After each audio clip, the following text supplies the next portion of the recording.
madaxweynaha jamhuuriyadda Soomaaliland Mudane Muuse Biixi Cabdi ayaa xadhiga ka jaray isla markaana tijaabo ka soo qaaday diyaaradaha ay dhowaan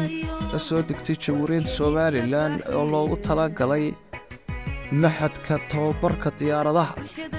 Somaliland Civil Aviation and Airport Authority ayaa dhowaan diyaaradahan keensatay madaxweynaha oo isagu markii ugu horeysay tijaabo ahaan diyaaradda duulimaadkii ugu horeeyay u raacay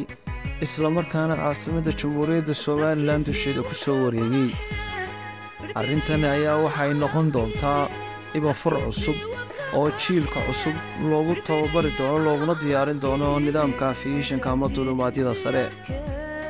waana markii koowaad daawadee haddii aad hore noola joogtay waad ku mahadsantahay haddii kalena lagu soo biirsay muuqaalada xiisaha badan leenalka ku soo gudbin inaad qayb uga noqoto lana wadaaga saxaabtaada aad baad u mahadsan tahay